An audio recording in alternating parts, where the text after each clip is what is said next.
You're listening to the Equip Podcast, a ministry of Austin Ridge Bible Church. To learn more about upcoming Equip classes and events, visit www.austinridge.org/equip. Hey everyone, on the podcast today, Joey and Jeff have turned the roundtable over to our young adults pastor and intern program director, Stephen Hill, to discuss what it looks like to follow Christ as an unmarried person. Stephen is joined in this conversation by three young adult ministry leaders, Joel Hixon, Kelly Moses, and Sarah Grover.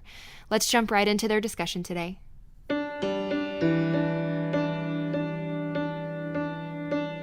Okay, so there's this girl.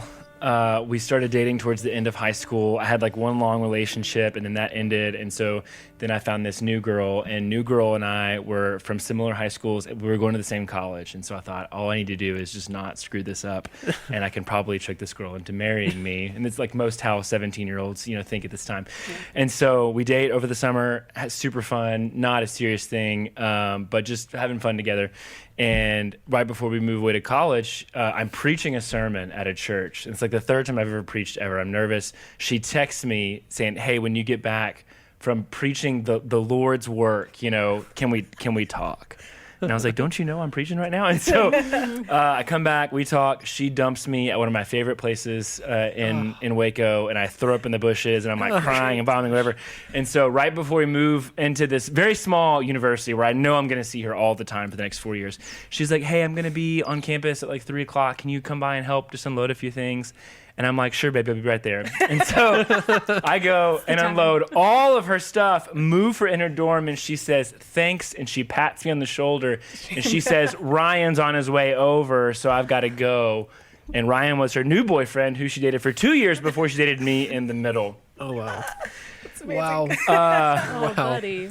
Dating and the path to marriage can be tough and marred with disappointment. I think Kelly has a story to share about awkwardness in dating. It's probably going to be a quick story.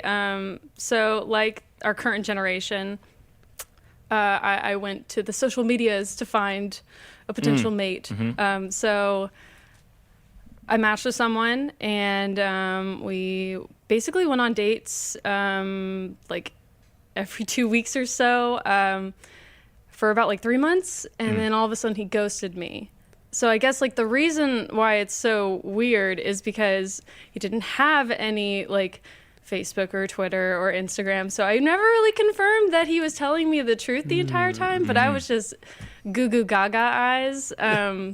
Because he was Captain America. Right. Supposedly. Yeah, supposedly. His line of work was like allegedly like more like military based. And so every time, the reason why we would have like a date every 2 weeks or so is because he'd be on missions and stuff like that. So you can imagine me just being like, "Oh yes, please just save the world. Thank you." I love that. You take some notes. Oh man. No, but it did not end well.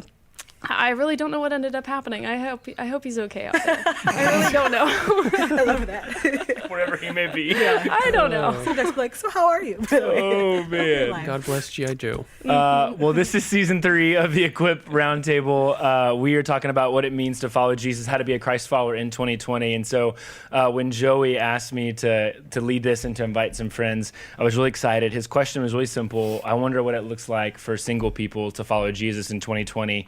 And being the table pastor that I am and having y'all's backs, I quickly retorted, "It's the same as for married people. You just follow Jesus." Mm-hmm. But there is some peculiarities and some distinctives about what it looks like for you guys to follow Jesus. And so I like to use the term unmarried versus single. Single sounds like you're defining yourself by what you don't yet have. We don't do this in any other world outside of our own. And so just at this table, we've got people who are at various levels of dating and pursuing marriage, people that have had breakups, people that are in serious relationships, people that are waiting, and so a good mix. But all of you three are in this batch of being unmarried, and Haley and I will celebrate 10 years of marriage in a few months. And so excited about that. One of the favorite things about my job is seeing people like you guys find the people that God has for you and begin to start that journey as well. And so that's kind of who's here today. Excited to start this conversation with y'all. As we think about what it looks like to follow Jesus as an unmarried person, what does it look like for you guys to live your life now through this Christ-centered lens, living a Christ-centered life while being unmarried? I think for me, it's easy to like overcomplicate things with, I think just anyone can overcomplicate things, whether it's like I got to be in prayer or have devotional time or be doing X, Y, and Z and just keep my schedule full. And so what I tend to do is just to simplify things. I don't want to use the word dumb anything down because that's just not what we're doing. But to simplify it, and I keep going back to some of Jesus' first words from the Mount. And it's seeking first his kingdom and his righteousness. And there's not an exclusion clause for that, being unmarried or not. And so that's where I generally find my focus in, and where it draws me to. And I just have to remind myself, no matter what I'm doing, whether I'm dating or working or enjoying a hobby, like what is it about? What's my purpose and what's my drive behind it? Is it self, or is kingdom really first in this? Is his righteousness really part of it? And I think that verse helps ground me too. It's rich in theology. There's this idea of repentance in there, this idea of humility. It tells us who we are as the unrighteous and who he is as the righteous. But there's a hope in that too, that we've been buried with him and our righteousness now rest with him. It kind of just draws me in on that. And so it's part of that for me is I want to understand that. I want to make sure people in my life understand that as well. And that's what we're doing. So if I'm meeting someone one-on-one with coffee or whatnot, I want that to be the center of what we're doing for sure. Yeah, that's good. And that's sort of regardless of wherever you're at, relationship status, right? Those things are true. That's good. Thanks, Joel. Sarah, what about you? What comes to mind? So when I was reading this question, I kind of thought that this qualifier as an unmarried person can be as a professional in the hospital, as a professional in the workplace, or as a stay-at-home mom, or as a pastor of a church. Like, what does God want us to do, basically? And so I just know that God calls us to be good stewards of our time and to seek him first, and to have the same amount of prayer, the same amount of being involved in church in every stage of our life, kind of, and that there's no qualifier that changes the game for any of us. It's just we are called to be at a certain level, not a certain level, but we're called to do what God tells us to do at every stage of our life. And so the qualifier doesn't really matter per se. Yeah, what I hear both of you saying is there's not these caveats to these commands in Scripture. Like when Jesus says, follow me, it's not like, well, here's the married person track and here's the single person track. And there are occasionally distinctives in Scripture for what that looks like. But for the most part, what I hear you guys saying is you just follow Jesus like anybody else would. Kelly, anything to add here? Yeah, so kind of like Joel, I think I overcomplicated what being Christ-centered really is, and so I went to Google, as one does. Social media expert. I found a blog post by Paul Tripp, just Killer kind of, mustache. Yeah. Right? Oh yeah. His mustache. I know, I on didn't see Twitter his face, site. but, Oh man, but I it's believe like, you. he has bow ties. He buttons his shirt all the way up, and he's got this amazing. thick mustache. That's It was amazing. great. It's a power move. So just think of that when you're reading his Google article. Okay, Sorry, great. continue. Because so he kind of like kind of listed and broke it down like as to exactly what that it was, and kind of what Joel and Sarah were saying. He kind of like just simplified it for me with like a set of questions like near the end of the blog. Basically, just to see like, is your life more Christ-centered? And the questions were like, is Christ my source for life? Is he the motivation for everything I do? Is his glory my goal? Is he my hope for both today and tomorrow and eternity? And so, kind of like what has been going on in the conversation that we're having, my individual journey with Christ kind of resonates with those questions, is like whether that involves my career, my family, my friends, basically just everything that I do. And the interesting thing though, I guess like as a single person now being in a relationship with someone, it's like, how does that work in a relationship, being Christ-centered? And then just working, with my boyfriend and seeing like, how can we be Christ-centered in this relationship? It's kind of interesting because, when you're dating and you're moving towards like marriage, you want to make sure that like you're equally yoked. And I think that also like goes along with like maybe someone's definition of what Christ-centered really looks like. Yeah. And so, so obviously like communication, like within that relationship, to see whether our like definitions line up and like whether we're after the same thing. So that's been kind of like an interesting new twist to like what being Christ-centered is, like at least in a relationship standpoint. And so it's basically we just want to glorify Jesus and display him for the world to see, like in our dating relationship, and hopefully like moving towards like marriage, like we can display that even further. But that's just been something that's been going on like in my unmarried person life right now. I like it. Yeah, and so in 1 Corinthians 7, Paul's writing, it's the longest sort of passage about singleness. He has this verse at the end where he talks about how married people are anxious about the concerns of their spouse, like as they rightfully should be. And so when I think about, hey, when someone invites me to do something on Friday night, my first thought is always like, okay, what's Haley doing? Can we go? Can we not go? You know, whatever. But then he says the single person is only anxious for the things of the Lord. And so people use this verse to then think that you guys must be doing ministry like 5, 6, 12 nights a week. And so one of our other core values of our church is outward focused. And so what does it look like for you guys now as unmarried people to live an outward focused life? And maybe talk about like what it doesn't look like, because I know all three of you have commitments and lives and friends and responsibilities, and some of you have mortgages. And so like it's not all that different from some of our other folks. But what does an outward focused life look like for you all right now? I'll go first. So I think that it means just. Sorry, this has got really complicated in my head for a second. So I don't think that there's any difference. I'm coming from the perspective like there's no difference. We are all supposed to be outward focused and like being involved in ministries and things like that. The difference is that many people may think that I have a lot more time than someone else who has a family, which is fair. I mean, I probably do spend a little bit more time watching Netflix than others do. I mean, but we all it all goes back to like the good steward thing. Like we're all supposed to be good stewards of the time that God gave us. Yeah. He wants us to be putting things back into our local church, to be involved in ministries. And so I too need to pick and choose what ministries I need to be involved in, and allocating my time appropriately. So there's no difference. I could overextend myself and be involved in like 15 million ministries, but that's not what God called me to do. He called me to do a couple things and do them well, you know. You got tricked into serving at a different Austin Ridge campus even. I sure did. It's a very, very much so a pattern in my life, but it's okay. But yeah. Good. Thanks, Sarah. Joel, what about you? I think for me, it's there's this ongoing evaluation that has to happen as far as where my outward focus is and what I'm good at, what has God gifted me at, where is he trying to grow me at. Yeah. And some of that stuff has just landed in my lap, and he's equipped me along the way to handle these things. And his mark has definitely been on my life in certain situations where like I'm typically the person who doesn't want to get messy or into drama with anybody, but it's just like, here's this great friend that you've had and built up this relationship with, and it's messy.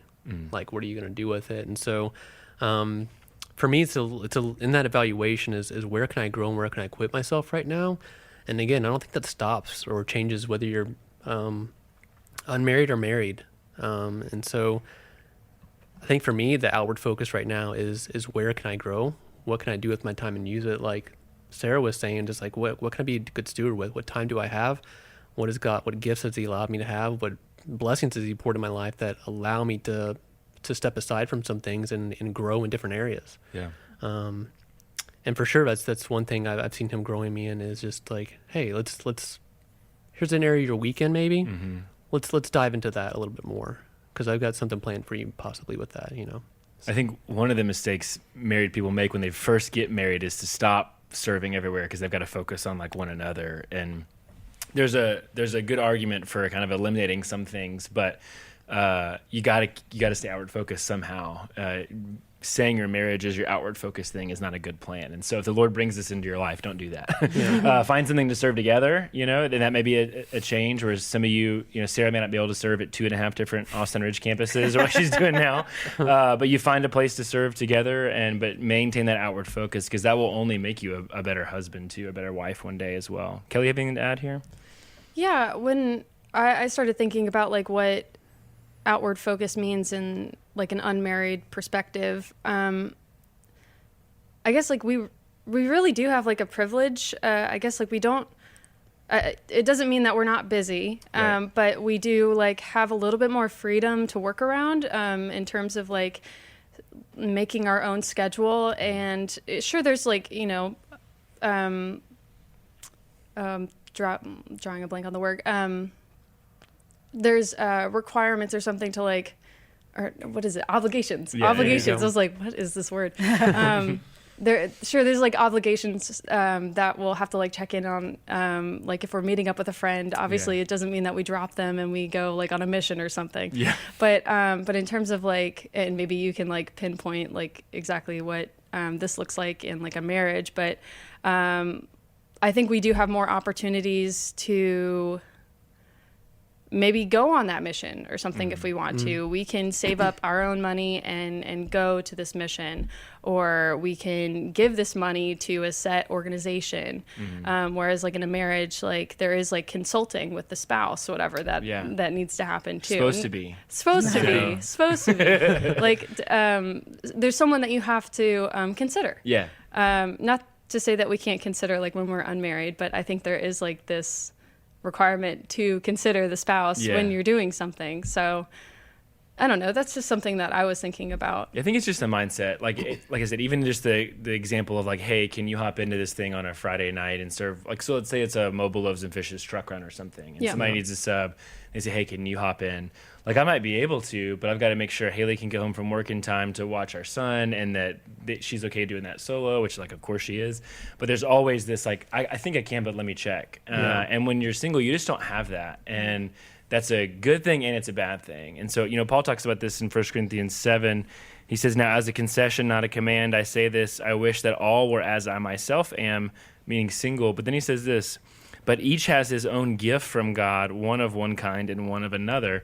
And so Paul identifies in Scripture that singleness is a gift that like married people need to cop to not stewarding well when we were single as well. I think what would help you guys more is to hear from more married people of saying, I know the Bible calls you three right now to see your season of life as a gift.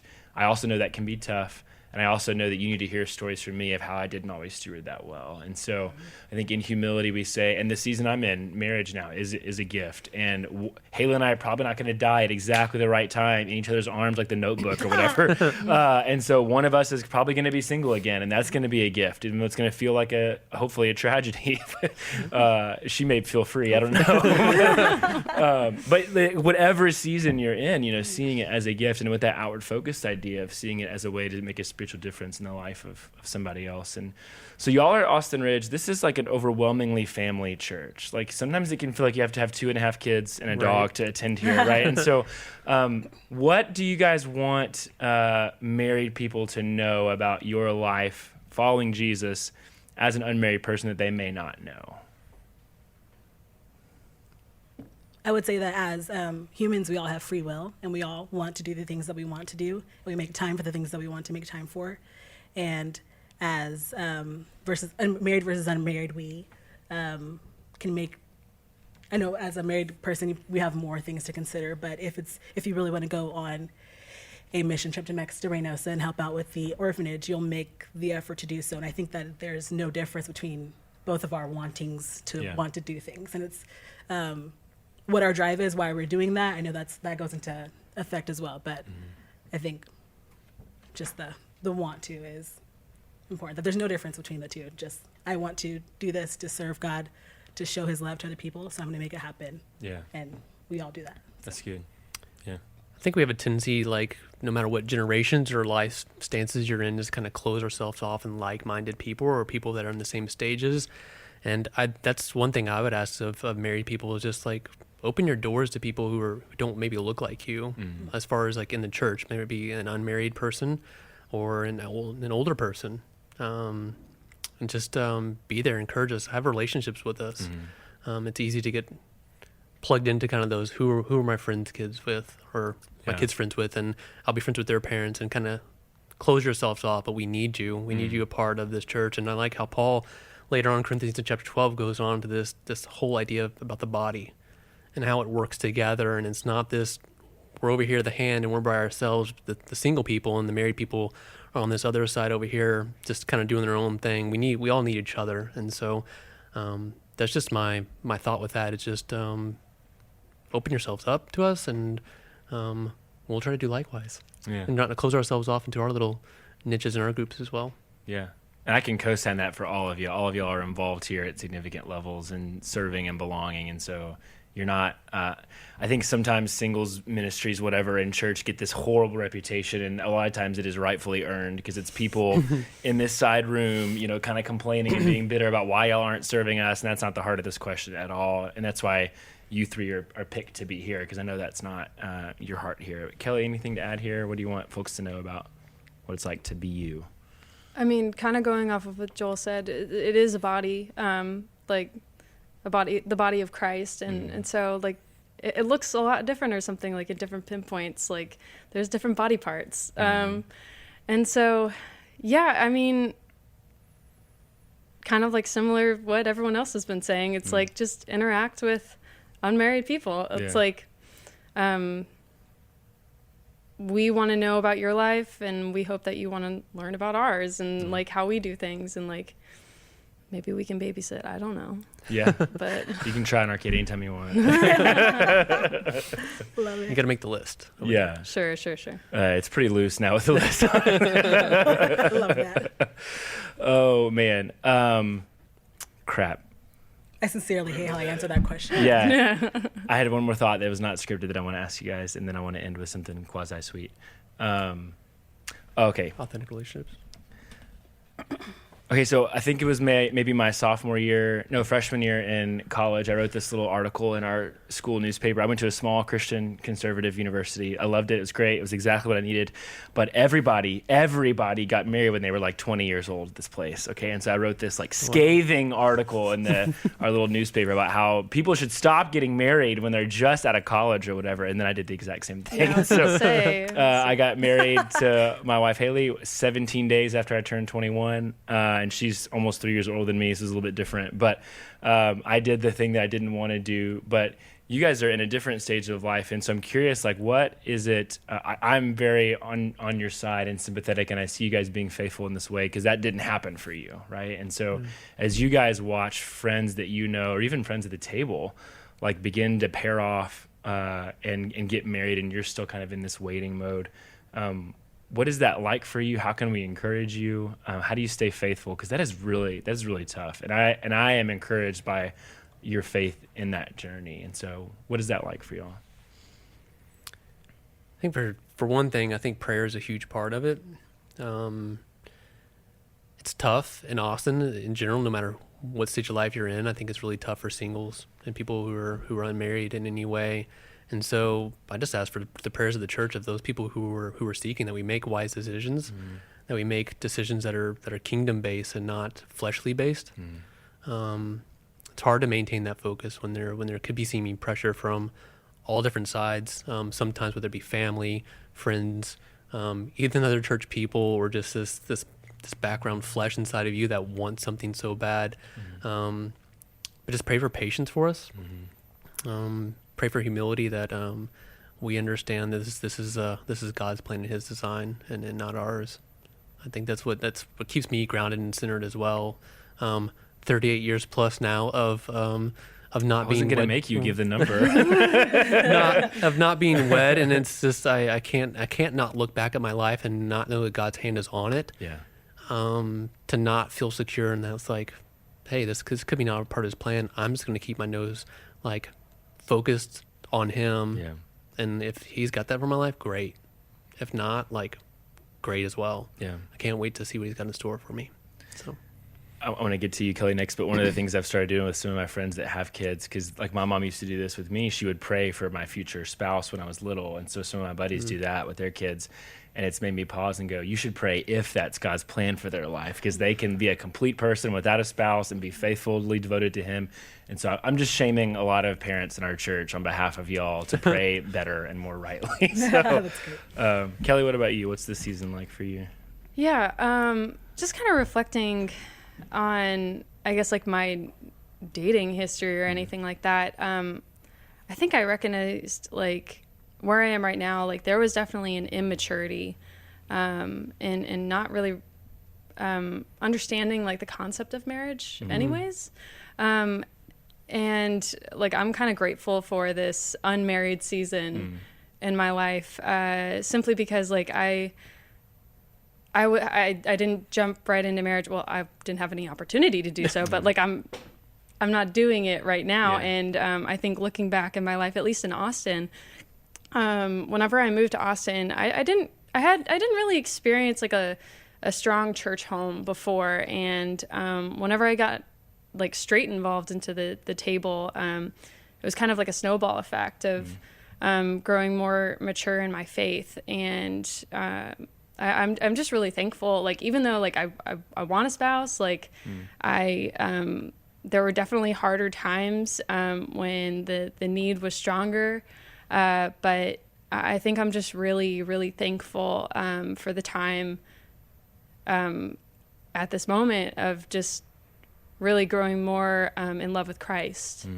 And that wouldn't have happened like if I don't think if I was married. Yeah, and that will make you a better spouse. That's what I'm hoping. And it's like, even if marriage is like not like in the cards for me, I think I just recognize that like I can trust Christ in everything that I do. And kind of going back to like just being more Christ-centered with my life, like I found more fulfillment in that than like seeking out like in another person. So that's just something that I've been like thankful for in current time. That's good. Yeah. Sarah, anything here to add? Yes. Briefly, what is the question again? I want to answer one question right. So just, it can be difficult when you didn't marry your person like right out of college, like so many people at our church have. And so what has it been like as those years kind of keep turning and just that pressure to stay faithful to Christ? What's that been like for you? Nice. Yeah. Okay. So I grew up in church, and I grew up watching a lot of my peers around me get married at 18, 19, 20, 21. And then now that I'm 28, I've seen a lot of what the damage of that has done, / people with beautiful, awesome, wonderful marriages, or people that weren't prepared, or things vary in nature. And so and as I grew up in that environment, I was very much so of the camp that I was like, yeah, no, I'm not even touching this with a 10-foot pole until I'm about 28, and I have like my head screwed on my shoulders. Right on schedule. Yeah. I know. Now I'm like, oh snap. Shouldn't have said that out loud. But I think just I'm so thankful for having that mindset, and for my parents supporting me in that. But like, yeah, sure, do the thing, be with God, or not be with God, but like, follow God, do all the things. Yeah.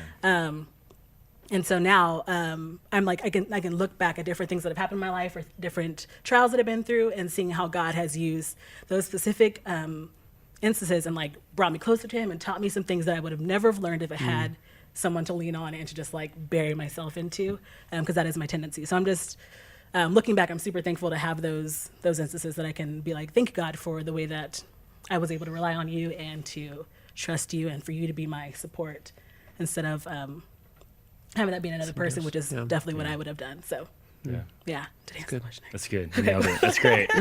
Yeah. Cool. We'll end with this. I just want to tell you guys thank you, not for even being here. I want to thank you for being the kind of caliber of people that can sit around this table and have this conversation, and for all the things that you mean to me and our ministry. Like Sarah, you lead worship almost every week with us. Joel, you're a leader and have been for a while. Kelly, you let me talk you into joining our leadership team a long time ago, and Yeah, you did. Still are on table staff. And Kelly, I found a note the other day that you wrote Amos before he was born at our baby shower, after we prayed for this kid, that guy we didn't think God was going to bring to our lives, and He did. And y'all were with us through this whole process. And so you guys add a lot of value to my life here and to our church, and I'm really grateful for you. And so thank you guys so much for being here. Yeah, Thank thanks you. for having us.